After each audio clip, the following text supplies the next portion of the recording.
Welcome to History of Money. Professor Barth here, history professor at Arizona State University. Well, we are at lecture 28, and today it's all about silver, bimetallism, a big presidential election. Actually, a few presidential elections, but one really big presidential election in Part B. And so, if you have not watched the introduction to bimetallism from lecture 27, you're going to want to do that in order to properly understand today's lecture. However, just by way of review, after the Civil War, the question of what to do with bimetallism was front and center because silver's reputation had taken a hit in the 1860s, and by the early 1870s, Europe, for all intents and purposes, is now on a gold monometallic standard, leaving basically silver to the rest of the world. Places like India, where the silver standard reigned, as well as China. This decreases the demand for silver in Europe, which threatens to further decrease the price of silver. And then in the early 1870s, major silver discovery in Nevada that threatens to further lessen decrease the price of silver because supply is going up. And it wasn't just Nevada, it was also Colorado and some other places out west. So in 1873, Congress got ahead of the game and completely demonetized silver, discontinued the minting of silver dollars, so no more silver dollars, and any remaining silver cannot be legal tender above $5. This became known by the pro-silver forces as the crime of 1873. But this demonetization of silver really did come right at the nick of time, because silver plunges in value beginning in the mid-1870s. By 1876, the ratio is now 18-1. And then by 1890, we're looking at a 30-1 ratio between silver and gold. If the minting of silver dollars had continued just freely with no limitation or anything, the United States would have found itself in a predicament of a severely overvalued silver currency in the U.S. at the 16-1 ratio. But according to the Coinage Act of 1873, discontinued silver dollars. So that's where we left off last time. But this demonetization of silver in the 1870s spawns the free silver movement. And by free silver, we don't mean, oh, hey, everybody gets free silver. Free silver meaning liberating silver from the chains of the crime of 1873, which had demonetized her. So, there was an economic panic in 1873, unrelated to the demonetization of silver. It had to do with an asset bubble that had emerged in the railroad companies. But in the following years, it just took a while for the economy to gain steam again. And for a good 5-6 year long period, the economy was fairly stagnant. There weren't a whole lot of new businesses created. And it was not the most prosperous decade for the United States. This caused many people, especially out west, who were in debt, farmers who had mortgages, to want more currency. Now, in the 1870s, you had the greenback movement. Remember the greenbacks? And I talked about that in a different lecture. Okay, eventually the greenback movement dies away because the Congress successfully passed an act redeeming greenbacks for gold in 1879.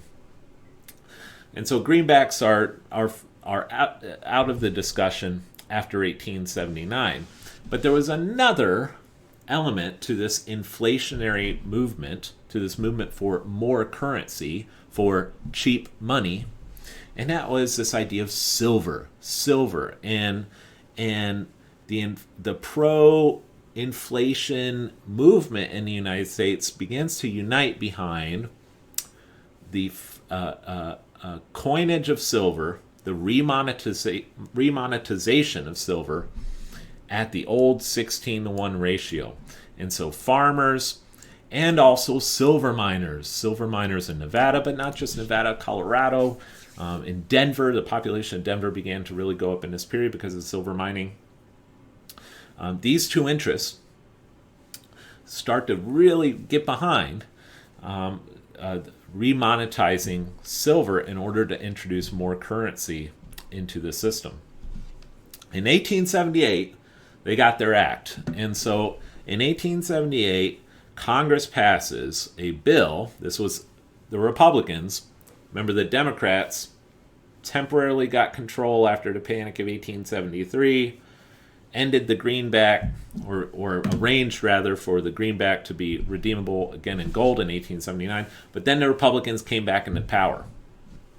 And the Republicans have a significant support in the Midwest among many of these farmer groups. And so this Republican-controlled Congress in 1878 passes a bill. It's called the Bland-Allison Act. It was named after two Senate co-sponsors. Richard Bland, who was actually a Democrat from Missouri, but he was more of a cheap money Democrat, and William Allison, who was a Republican from Iowa. The Bland-Allison Act stipulated that the Treasury must purchase at least $2 million worth of silver per month from Western silver miners. The maximum $4 million. Anywhere between $2 to $4 million, the Treasury must purchase from Western silver miners every month and coin them into dollars at the 16-to-1 ratio. There's the new dollar. So the silver dollar is back. We're back. The silver dollar. You see, 1879. But this is a limited coinage of silver. Okay, an unlimited coinage of silver you would have had the minting a whole lot more silver dollars. So this is still a limited coinage. Nonetheless, it does indeed return the United States back to a semi-bimetallic standard now that silver dollars are back after a really 5-year reprieve. The Republican president, Rutherford B. Hayes, vetoed the bill, but there was enough support in Congress for the bill to override the veto. So President Hayes vetoes the bill, Congress overrides it. But this is at the 16-to-1 ratio. The market ratio at the moment is 18-to-1. 18-to-1. So this is a ratio where silver is overvalued. This dollar here is overvalued compared to the market price for silver. Nevertheless, it is limited. And because Hayes is unable to veto the bill without Congress overriding it, the Treasury between 1878 and 1889 decided, under the president's direction, to only purchase the absolute minimum of $2 million of silver per month. And here we have Rutherford B. Hayes, Chester A. Arthur, who was a Republican, Grover Cleveland, who was a hard money Democrat, became president in 1884. He continues this tradition of only purchasing the bare minimum. All right, so there's the silver dollar, a limited coinage. Now, the 1880s, I talked about this last time. It was one of the most prosperous decades in U.S. economic history. The Resumption Act succeeded in 1879. Greenback Party kind of fizzled away. Free silver agitation didn't completely go away, but it eased a bit, right? It wasn't as severe as it was before. Nevertheless, prices did fall about 10% over the course of the decade, so that by 1890s, farmers began to agitate for more currency in the system. Now, Let's take a look at the two predominant political parties from this period. To begin, we have the Democratic Party. The Democratic Party. The leader of the Democratic Party in the 1880s and early 1890s was Grover Cleveland, pictured here. Grover Cleveland was born in upstate New York in 1837. He became mayor of Buffalo in the early 1880s and then was governor of New York in the early to mid 1880s before he was elected president in 1884. He was actually only the second bachelor president, but in 1886, while he was in the White House, he was married and ended his bachelorhood. Grover Cleveland was a strong conservative, classical liberal. We would call him a libertarian today. He absolutely opposed high tariffs. He was a low tariff guy. He supported little to no government regulation in the economy. He was anti-imperialist, didn't want the U.S. to get involved in colonization or foreign adventures overseas. But for purposes of this class, he was also anti-inflation. He was a very pro-gold. He liked gold. He didn't like all this these silver shenanigans, as he saw it, attempts to increase the currency supply through an overvalued silver currency. Cleveland was firmly behind the gold standard. And Cleveland assumes a policy position that economic historians have called sound money. Sound money. And basically what sound money meant was a currency system that is immune to inflation, just a steady, rock-solid currency that you don't have to worry about losing its value, okay, or depreciating over time. That's Grover Cleveland's position. The Republican Party supports the high tariffs, high protective tariffs. Unlike Cleveland and the Democrats, they're totally fine with federal subsidies into this industry or that industry or to the railroads or whomever. But on currency policy, the Republicans, they waver a bit, and depending on which Republican you're talking about, they'll have different opinions on the issue, but for the most part, mildly pro-silver, maybe within strict limits. The Republican Party has deep ties with industrialists and the railroads who do generally benefit from a somewhat falling dollar and who are often indebted to creditors. And the Republicans also have the support of Midwestern farmers. And so a limited coinage of silver is generally where the Republicans fall. This is the Republican president from 1889 through 93, Benjamin Harrison. To give you a sense of where the country broke down, this was the Electoral Map in 1884. Cleveland took his home state of New York.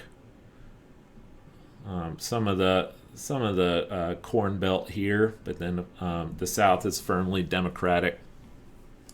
But you'll see the Republicans, they have many of these Midwestern farmers. They have Nevada, the silver state. And so Republicans generally fall in a mild controlled inflation camp. This was a map in 1888. Cleveland actually lost this election. He won the popular vote. But lost in the Electoral College. Harrison ended up sweeping through this area here, and won New York, winning the election. Well, by the late 1880s, now that prices have been falling for several years, farmers began to agitate again for more currency. Now, farmers left it alone for a little while because their productivity was rising in the 1880s and commodity prices were falling, but by the late 80s, by 1890s, this demand for more currency really begins to pick up steam.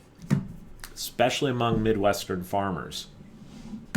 In 1890, the Republican Congress, Republicans controlled the House of Representatives, the Senate, and the White House under Benjamin Harrison, passed a new purchase act, a new silver purchase act, that required the Treasury to purchase at least 4.5 million ounces of silver per month, which ended up being close to double what the Treasury was buying prior to that. Okay, so this far exceeded the minimum requirement under the 1878 Purchase Act. The Silver Purchase Act of 1890. Ironically, it was named after Senator John Sherman, who was anti-free silver, but in order to prevent a totally unlimited coinage of silver, Sherman crafted this compromise bill that had still a limited coinage of silver. Nevertheless, this coinage of silver, this purchase of silver by the Treasury, is indeed quite a bit greater than the mandate in 1878. And by this time, the market ratio isn't 18 to 1. The market ratio is 30 to 1. Okay? But the Treasury will coin silver into dollars at the old 16 to 1 ratio. Right? So these silver dollars will be coined 16 to 1, even though the market says that these silver dollars are worth only 30 to 1.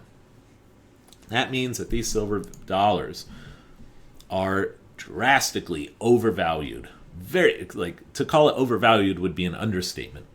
Right? Extremely overvalued compared to the international marketplace. At the 16 to 1 ratio, silver is valued at $1.29 an ounce, but the market price for an ounce of silver was only 60 to 70 cents. Only 60 to 70 cents. Okay? So you can see what we mean by silver was overvalued at the 16 to 1 ratio. Or to put it another way, the intrinsic value, the metallic value of 5 of these silver dollars was worth only half the value of a $5 gold coin. So you have a $5 gold coin or 5 silver dollars. The government says they're equal. They're supposed to exchange at par, even though those 5 silver dollars in the marketplace, their metallic content, their intrinsic value is worth only half of that $5 gold coin. This means silver overvalued, gold undervalued. According to Gresham's law, what happens to the undervalued metal leaves the country. What happens to the overvalued metal dominates circulation. The only thing preventing silver from just totally taking over is there is a limitation still. That ceiling, now it's a higher ceiling than it was in 1878. Of 4.5 million ounces of silver per month is still a limited coinage of silver. That's the only thing preventing silver from completely taking over all of the currency in the U.S. But this is a very important act in 1890. The U.S. Treasury, after 1890, becomes the second largest purchaser of silver in the world, behind India. So now, all of a sudden, the American commitment to the gold standard has completely given way to this new silver burst, and now the U.S. is purchasing more silver than any other country except India. At a time when Europe has completely abandoned silver. Europe is on a total gold standard.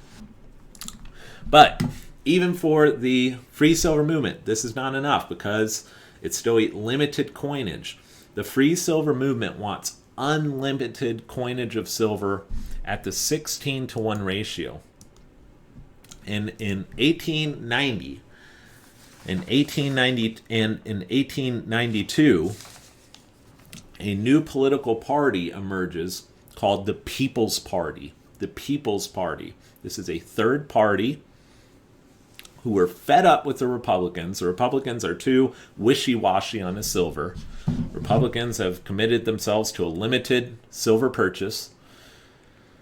And the Democrats are fully committed to Grover Cleveland's hard money program. And so this new third party, the People's Party, also called the Populist, rise up in the West and in the Midwest and demand an unlimited silver coinage at the 16-to-1 ratio. In 1892, they run a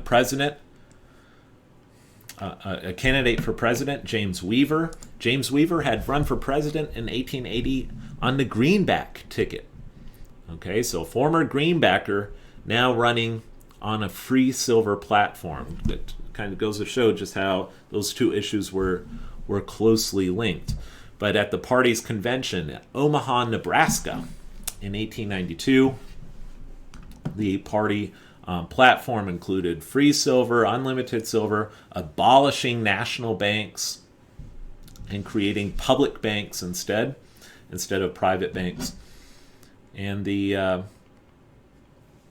the 1892 election, Weaver did quite well. Ended up getting 8% of the popular vote, which is pretty good for a first-time third party. 8% of the popular vote, and won the electoral vote completely in 4 different states: Kansas, Colorado, Nevada, and Idaho. Now, that year, the year of that election, a bill went through Congress. It failed to pass, but it came close, and the bill was a free silver coinage bill and would have completely abolished all limitations on coining silver and would have committed firmly to a 16-to-1 ratio. Even though it failed in Congress, it shocked the financial world and ended up causing a split in the Democratic Party, as many of the Democrats in the South, who were farmers, and some of the Democrats in the Midwest here, who voted for Cleveland in 1892, ended up siding with this free coinage bill. And so the Democrat Party, a faction within the Democrats, side with the populist platform even as they remain in the Democratic Party. And so the Democrats are now more and more split on this issue of free silver. Cleveland got the nomination in 1892. He won the election. Grover Cleveland is the only president in U.S. history to serve non-consecutive terms. But he is the head of a divided party. Cleveland is still a hard money guy. He's a gold bug. He wants to commit completely to gold. But more and more people within his party are itching for free silver.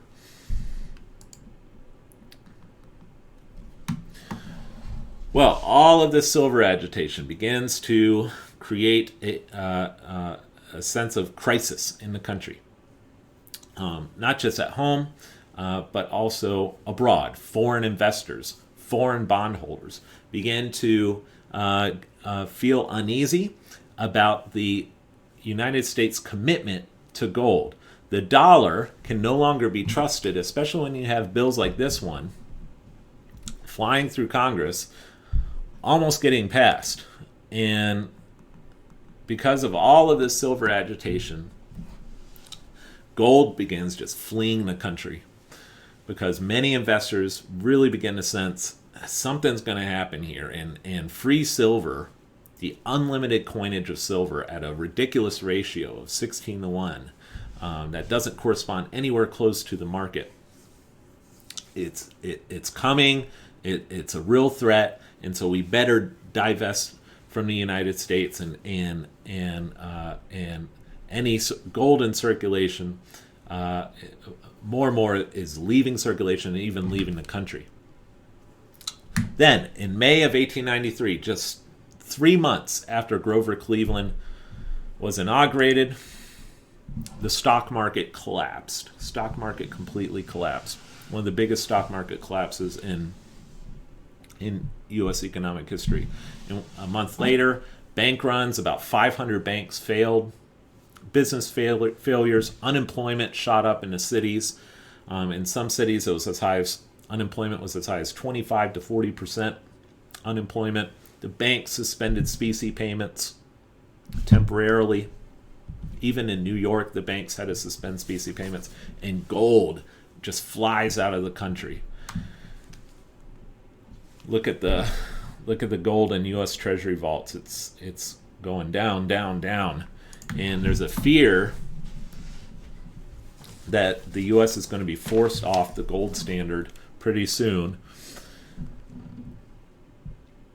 because the response to the panic among many parts of the country is that, Wall Street's to blame, gold is to blame. We need to, we need more currency than ever to help rebound the economy, to help us get out of this depression. And the answer is free silver. And so the free silver movement actually increases after the Panic of 1893.